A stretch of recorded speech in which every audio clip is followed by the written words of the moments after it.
back in your thing. Hey. That's really good. Oh well. Oh, good. Good morning. Good morning. Welcome to Center for Spiritual Living Morristown. So glad you're all here on this beautiful July Sunday. And I'm grateful to be back from vacation. And I'm so glad that Gail Belluardo and Susan Neat facilitated a wonderful Sunday here. And I heard there was a yummy social hour. And of course, our beloved Gail started her healing circle on the first Friday of July. The next one is the first Friday in August, which is the 5th, I think. So we are just grateful to be this community, and those of you that are joining us on the love stream, I heard that word the other day, I love it, the love stream. That's cool. Welcome to our live stream, whether you're watching it today or tomorrow or any day. We are on YouTube and we are on Facebook Live. You can find us on Facebook. We have 2 pages, a private and a public one. We have Twitter, we're on Meetup and all that good stuff. So there's plenty of places to find us and for you to share on your social media platforms if you love to do that. So we are in the year of living everyday wonder, in the month of deepening relationships. And today the topic is only one? Question mark, exclamation point. And we have Lori Carlson, a licensed practitioner with us. She's going to bless us with some of her beautiful creative talent of poetry.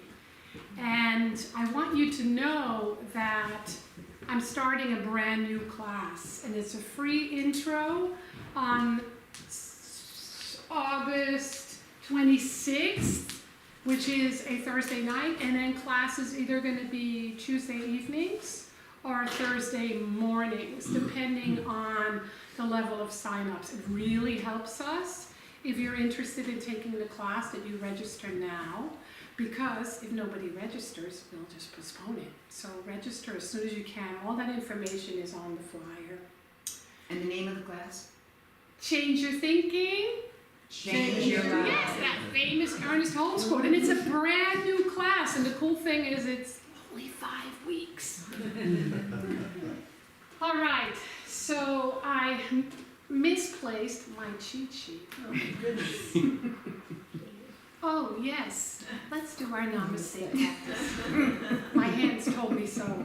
So place your hands together. Namaste is just a Sanskrit word for a really long phrase, which is the divinity in me blesses the divinity in you. It's a very powerful practice that we can do out loud or silently, with or without hand gestures, right? So let's do this with each other right now. Namaste. Namaste. Namaste. And now we have our blessing for Lori to do her spiritual mind treatment and a poem. We're going to leave her to the order. Good morning, community. Good morning. So I would like to open us with the spiritual mind treatment, which is our word for affirmative prayer. So I invite you to close your eyes if you're comfortable to do so, and to hear these words as if they were your own. So turning within to that place of oneness and wholeness with Spirit, I know that there is one God, one creative intelligence, one divine source of all that is, the Alpha and the Omega, that which beats my heart and breathes my breath, that created everything from the smallest grain of sand to the farthest reaches of the cosmos. There is no spot where God is not. God is omnipresent. And so I know that this Spirit is in me, as me, through me. That I am here to remember that and to demonstrate that in all I think, do, and say. And as I know this is true for me, I know this is true for each one. We are each just unique manifestations of this one divine and glorious energy of love. And so right here, right now, I know that this celebration time together is one of beauty and grace and deepening relationship. I know that all that needs to be heard is heard, all that needs to be known is known, and that we each go forth from this celebration together with a greater expanded consciousness of compassion and a deeper understanding of how to deepen our relationships with everyone around us, to better see the one in each.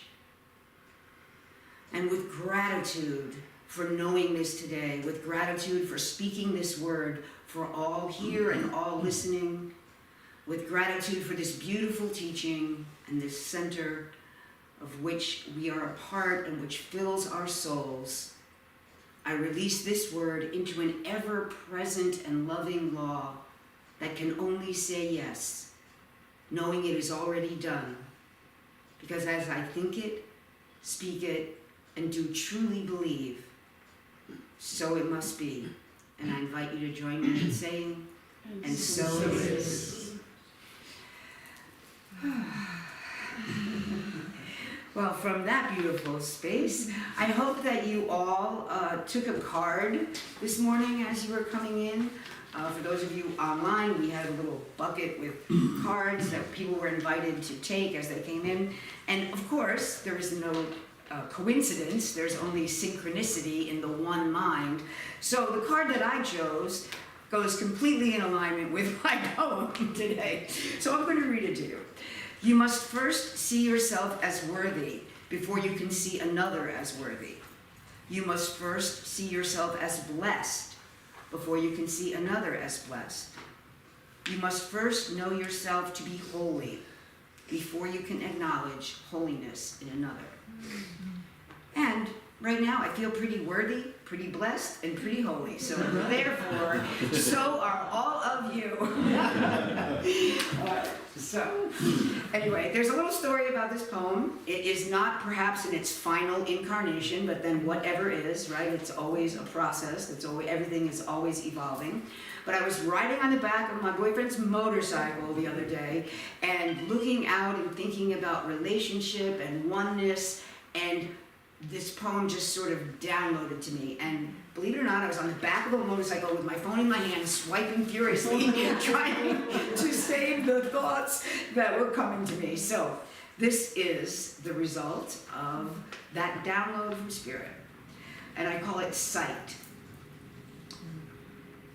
Can you see with your eye into the eye of another? Past the cornea, iris, color, and brow? Can you look past appearances to see the light shining forth from source within? Can you allow the reflection of another to be all they see in your face? Can your very glance give others the chance to be their true selves, free of any trace of judgment, envy, derision, or scorn, so that all they see in your eyes is the innocent beauty with which they were born? Can you? Can I? Can I be the mirror that encourages others to see their own inner divinity? Can I be that honest, that transparent, that true? Can I keep my thoughts polished, spit shined and in line to reflect only the best of you? Because that's all I see with my mind's eye. A sparkling, shiny, shimmering surface that reflects and refracts the light in me until it joins and mixes with the light in you. Namaste, one and all. Can I wipe clean any sense of separation from my visage, so when others look at me, it feels like they are coming home to themselves? Can I? Do I? How often and how well? Can I see past the differences into the unique beauty of each one? That same essence there to be seen and known and grown by the very fact of my looking and recognizing it clearly. Can I allow others to feel just how amazing and special they each are by the way that I see them? Can I be the one that gives recognition to the one in others, to the one in us all? Can I see and be seen as a channel of spirit, of that power and presence that unites us all and that flows forth from me as it does from you? Can I maintain such a vision of us as one that it allows for no division or inequity, but rather a deep sense of interconnection and strength and who we are when united and aware of our true nature? Can I? Do I? What more can I do to see rightly and allow others to be rightly seen?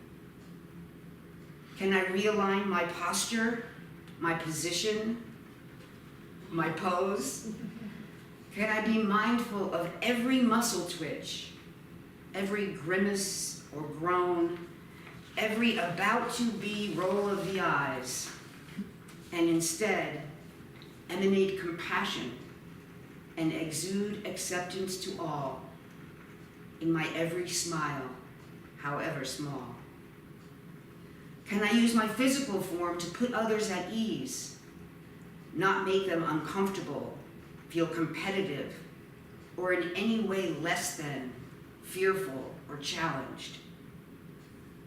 Can I be a warm space, a safe place, open arms of grace for everyone I meet?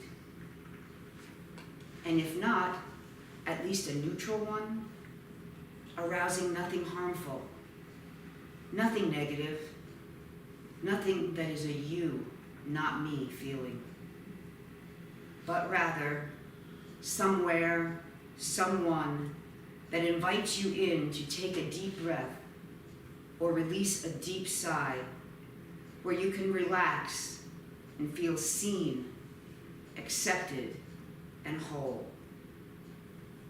Can I? Can you? Can we learn to truly see the one in one another?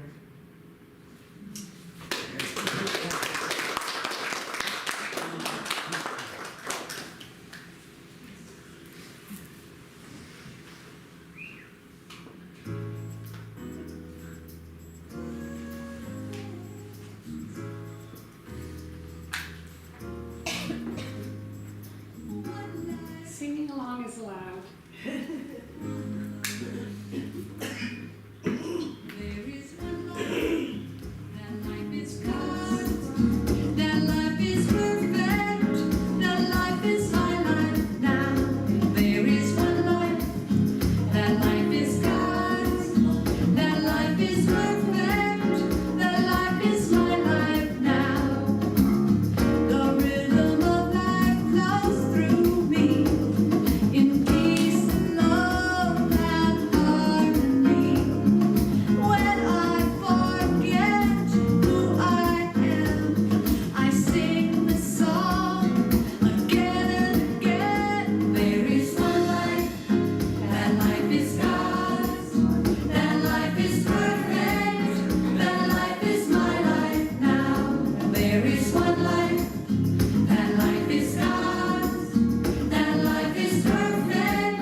So 2 weeks ago,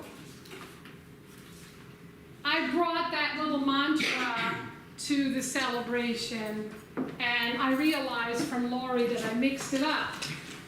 But that's because I do this mantra a lot, and I mix it up all the time. So on that day, out of excitement, there was a little confusion. So I thought, let me bring it back, and now you have it on paper, and you can carry it in your pocket, and you can use that anytime, anywhere. I mean, I love this song by Jennifer Russell because it repeats it, and it repeats it a little bit differently because it's a song, right? And when you go through the Science of Mind textbook, or actually all of Ernest Holmes' reading, he does not necessarily mix up the phrases, but he says it a little bit differently every time.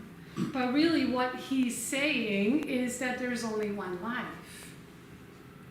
There's only one life. And we may know this intellectually, we may read it somewhere and say, yeah, sounds great. But to really put it into practice is a different story, right? And that life is God's life. Or if you don't like the word God, change it to love's life, or truth's life, or spirit's life, or the universe's life. And that life is perfect. That's often the line that people have the hardest time with. Because we live in a culture where we suffer from perfectionism with a little p, which has as its opposite imperfection. And what the hell does that mean anyway? But it means as is, perfect. That life is perfect as is. And that life is your life right now. That life is my life right now. So I want to explore that in the context of deepening relationships. Because I think the question pops up when we're struggling with like, hell yeah, one life, not today. Not when I bumped into that person. Not when I watched this piece of news. Not when this person is elected, whether it's town, county, state, country, or world.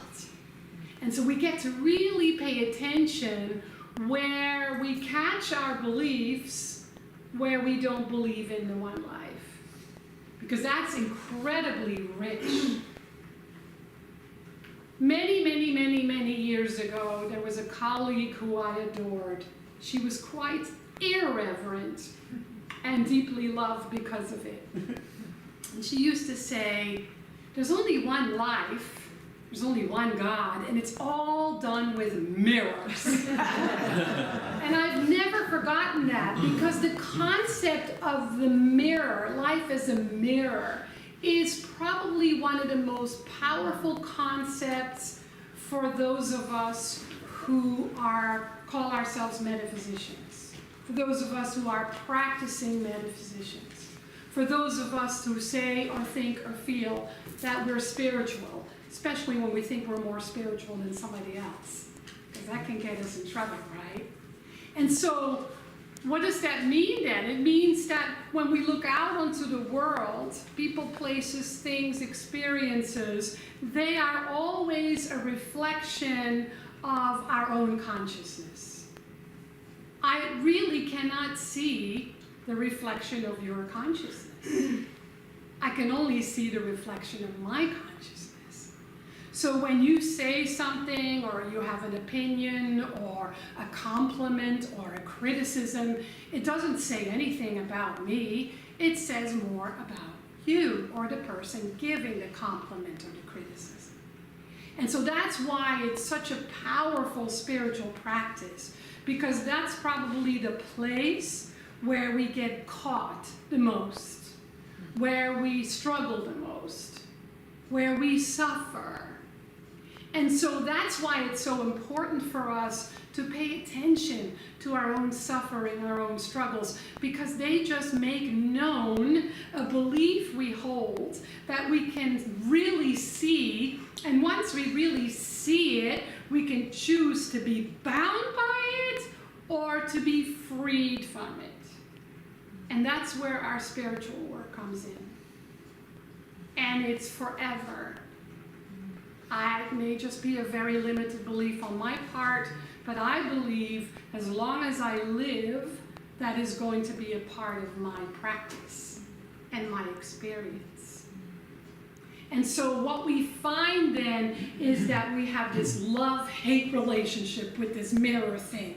We love it when it's lovely and beautiful and good and when people like us. But God forbid when they judge us or criticize us or give us an eye roll, right? Or they think poorly of us. That's when we resist it. That's when we fight it. That's when we struggle with it. And so I clearly remember one time when I was teaching a class, it's, oh wow, probably 20 years ago. And I was talking about the Holocaust. And I said, well, there's a human story, history, and point of view, right? Which is absolutely horrible. And then there's the soul story, which is a different story, right? Because from the perspective of spirit or from soul or from universal infinite love, there are no victims. That's really difficult to grasp. And there was a person there who walked out and began to accuse me of being anti-Semitic and started gossiping about it in the community. And so my work was not to make him wrong or to set him right. My work was to do my healing work within myself around my own reaction. And so the place I've kind of arrived at, not perfectly, let me say that, is that anybody can accuse me of anything. It doesn't matter, because it's not about me. And so that's a freedom, right? It's a freedom when it doesn't matter what people think about you. But it's very unconscious, right? Because unconsciously, we want to be loved, we want to be liked, we want to be respected. And so that need, that desire, that urge is powerful grist for the mill. Because when it's not happening, it's not because it isn't happening. It's because something in me is happening that wants to be seen more clearly, that wants to be released and freed and healed. And sometimes it's harder than others. So sometimes it's incredibly frustrating and angry-making and hurtful. And then at other times, it's so freeing and so revealing and such a blessing. And so that's a choice, right? It really is. It really is a choice on how we respond, but in this case, how we react when something comes our way that doesn't feel good. And so some of the things that we get to practice freeing ourselves is to not judge by appearances. I know that's a new one for everybody. You've never heard that, right? Here is one that's been around since the beginning of time by the wise masters, even before Master Jesus. To not judge by appearances. Boy, do I get caught up in that. Visiting with family is a great spiritual practice. Even if it isn't your family and it's your beloved's family. So being on vacation, being with family where I'm more quiet because it's not my family, right? If you're with your own family, you usually have more to talk about, at least I do. But to just watch myself, see the family in action, and hear them say what they're saying, and see them do what they're doing, and love them anyway, because it isn't about me. I get to just love them, right? And I get to be a presence for those who might have a challenge or might say they have a challenge, right? To be a unifying presence and to bring that message of judge not by appearances or love unconditionally or bless them anyway or whatever it is, right? But judging not by appearances is incredibly freeing. So think of somebody in your world, whether it's famous or not, that you're judging a lot or regularly, pops in your mind. Maybe who comes to mind is a neighbor, a family member, a famous person, an actor, a politician, Maybe even somebody here in the room, who knows? Do you have somebody? Who wants to say it out loud? Who? Donald Trump. Donald Trump. Biden. Who else? A neighbor. A neighbor. A friend. A friend. A neighbor. Especially the ones that play Mexican music really loud. I love Mexican music. Love it. But 2 songs? Maybe 3 is like my max. Would be the same if it was rap or heavy metal. I love all music. But when it's hours and hours and hours, right? So yeah, so that person that you thought of or that you said out loud because you were courageous, that is a person, is a mirror. It doesn't mean that you are just like that person. It just means that there's something in there for you to see more clearly as your experience, your opinion, and to shift that into a different direction so that you are free instead of bound. Right? Then there is holding unforgiveness. I hold unforgiveness. I'm here to admit it. Anybody else?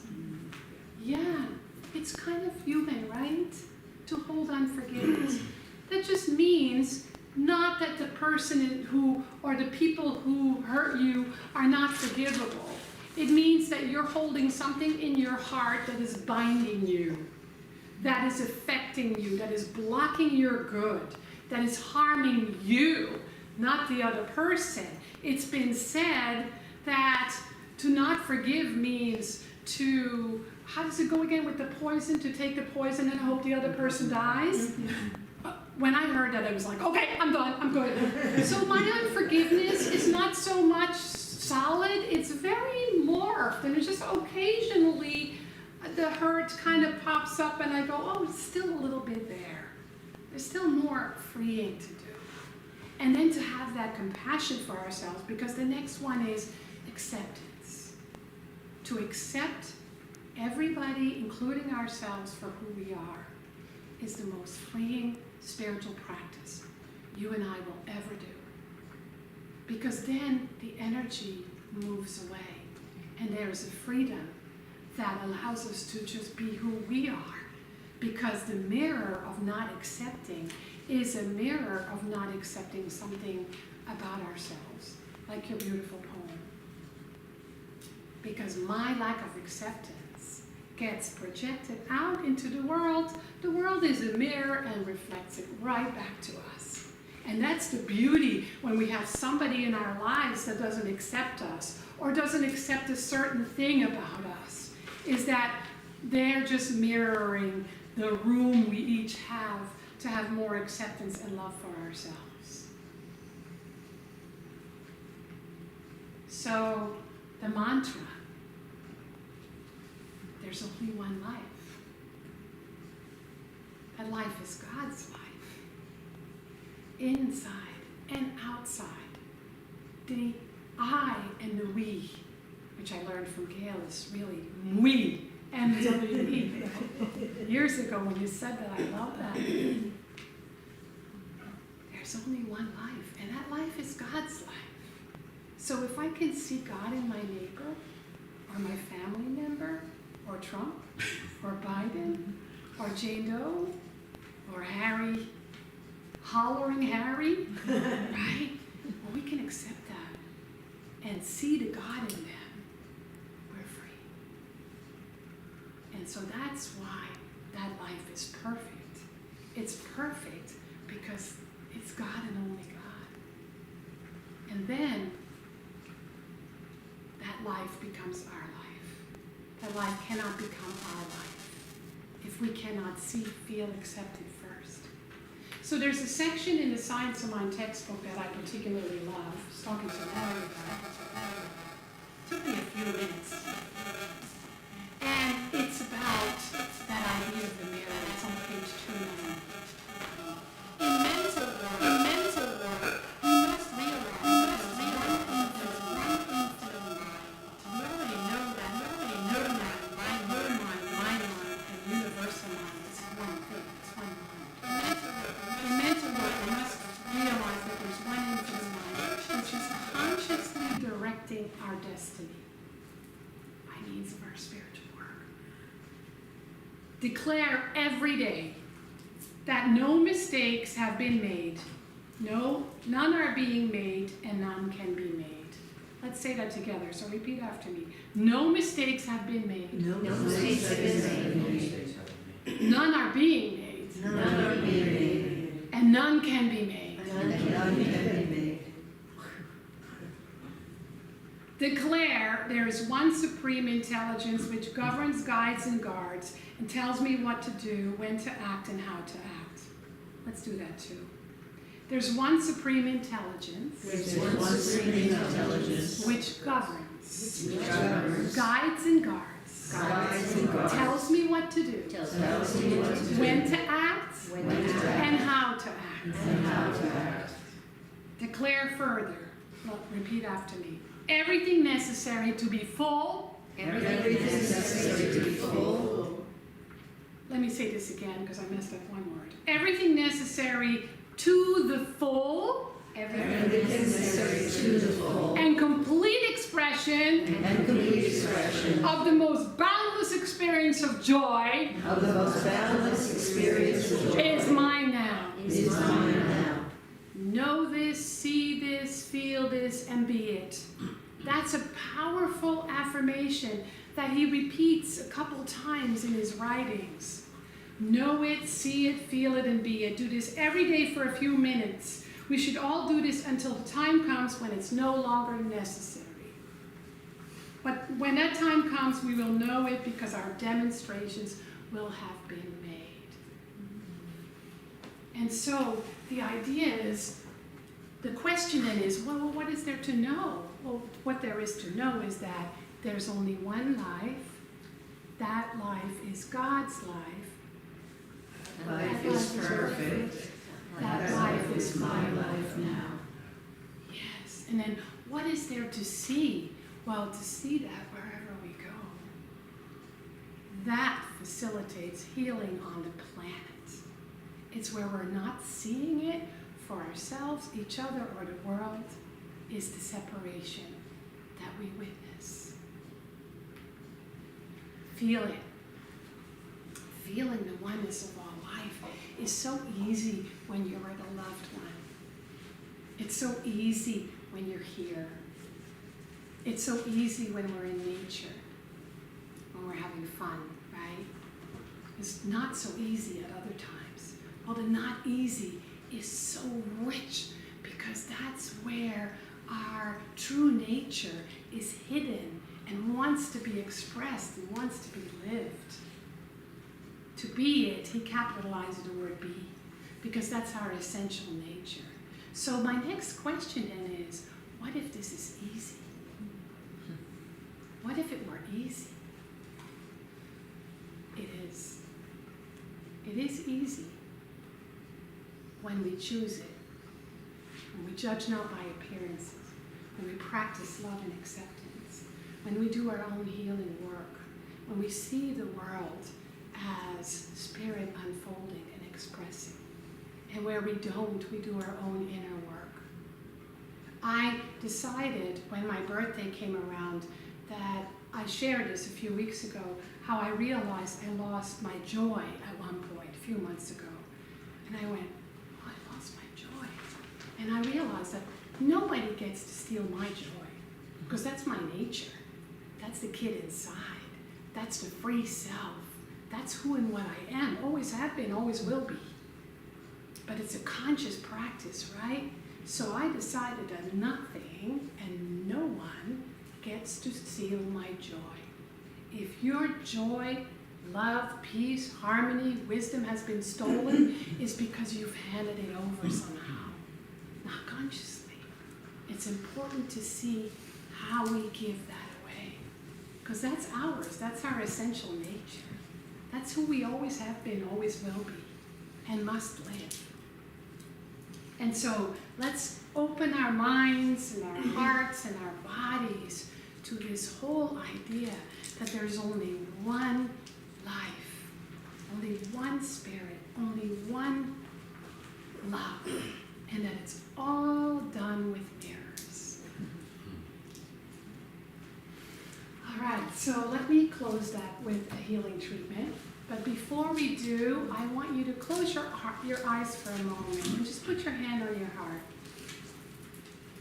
And just for a moment, feel the blessing of being part of this community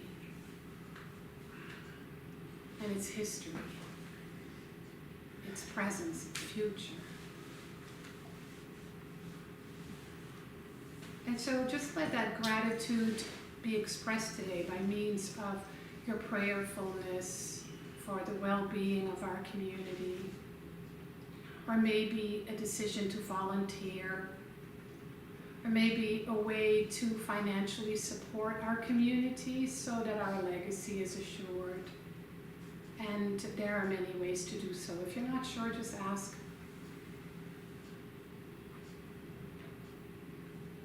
And so remember that we focus on the good that is here, on what is the blessing, not so much what's missing. We may notice it and do something about it, but the more we focus on what's missing in our lives, the more it becomes part of our experience. It's how the mirror, how the law works. And so just let your heart feel filled with blessings for this community and all the CSL communities in the world.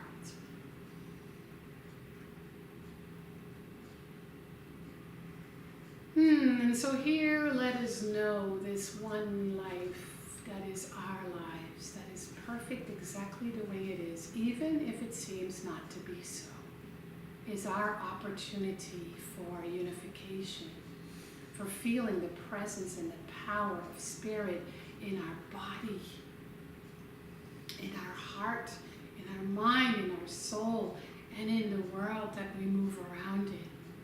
So we let it be a mantra, an affirmation, especially when we feel hurt, especially when we grieve, especially when we're suffering, not to deny it, but to be aware of it and to fuel it and fill it with this infinite presence of grace and love and wisdom and joy, and then trusting that this does shift us.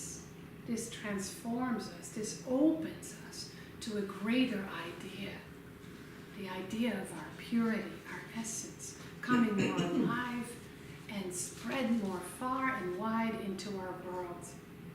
So today we embrace the spiritual practice of life, the world as a mirror for us to see more clearly that God is all there is, that love is all there is, that life is a blessing and a gift.